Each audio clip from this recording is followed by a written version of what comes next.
बच्चों खुश रहो। आज हम आपको गणित पढ़ाएंगे और गणित विषय में आज हम आपको प्राकृतिक संख्याओं के बारे में बताएंगे। प्राकृतिक संख्या जिनको कि हम इंग्लिश में नेचुरल नंबर कहते हैं।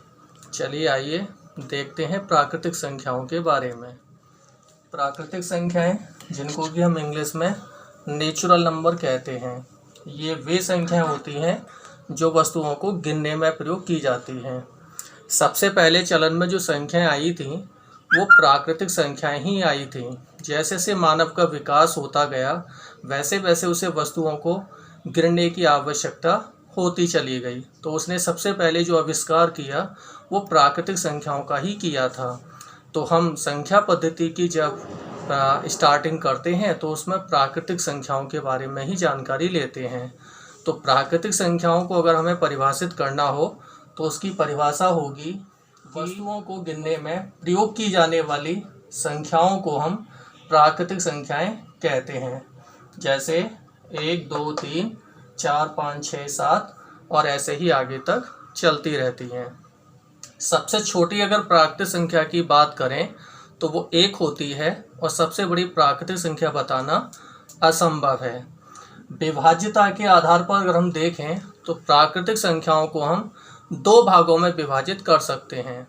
नंबर 1 सम संख्याएं जिनको कि इंग्लिश में हम इवन नंबर्स कहते हैं, और विषम संख्याएं जिनको कि हम इंग्लिश में ऑड नंबर कहते हैं। सम संख्याएं वे संख्याएं होती हैं जो 2 से पूरा विभाजित हो जाती हैं। विषम संख्याएं वे संख्याएं होती हैं जो 2 से पूरा विभाजित नहीं हो पाती। जैसे कि सम संख्याओं में आएंगी 2, 4, 6, 8, 10 और ऐसे ही आगे चलेंगी। विषम संख्याओं में आएंगी 1, 3, 5, 7, 9, 11 और ऐसे ही आगे चलती रहेंगी।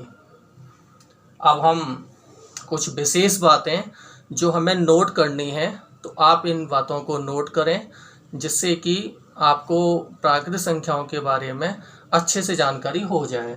तो सबसे पहली बात आती है कि सबसे छोटी प्राकृतिक संख्या 1 होती है और सबसे बड़ी बताना असंभव है। दूसरा पॉइंट, प्रथम n प्राकृतिक संख्याओं का योगफल ज्ञात करने का जो फॉर्मूला है, जो सूत्र है, वो होता है n+1/2। उदाहरण के रूप में अगर हम देखना चाहें तो हमें 1 से लेके अगर 100 तक का योगफल ज्ञात करना है तो इस फॉर्मूले की हेल्प से n की जगह 100 आएगा, n+1 हो जाएगा 100+1 यानी कि 100 × 101। तो उसे इसको डिवाइड करेंगे 50 × 101 मल्टीप्लाई होके हो जाएगा 5050, यानी कि 1 से लेके 100 तक का योगफल 5050 होता है। अगर हम प्रथम n सम संख्याओं के योगफल की बात करें तो उसको ज्ञात करने का फॉर्मूला होता है n+1। इसको भी उदाहरण से समझें, जैसे कि 2, 4, 6, 8, 100 तक का हमें योगफल ज्ञात करना है।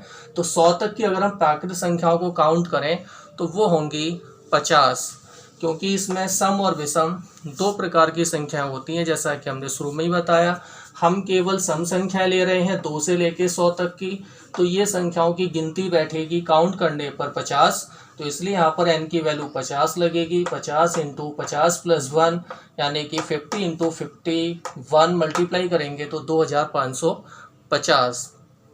इसी प्रकार अगर हमें प्रथम n विषम संख्याओं का योगफल निकालना हो तो उसको ज्ञात करने का फॉर्मूला होता है n²।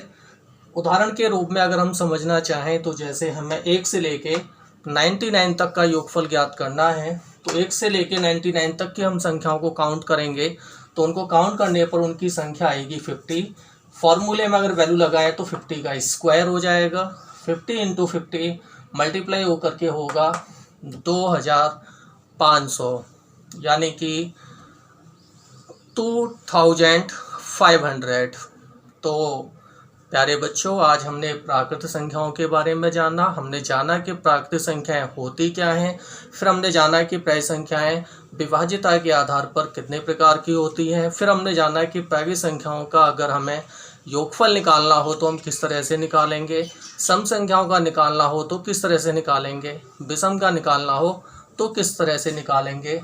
उम्मीद करते हैं कि आपको ये सब बातें अच्छी लगी होंगी, आपके लिए जानकारी वाली होंगी और आपको इससे काफ़ी कुछ जानकारी मिली होगी। आने वाले दिनों में हम आपको और भी ढेर सारी जानकारी देंगे। तब तक के लिए गुड बाय, मिलते हैं कल। Thank you.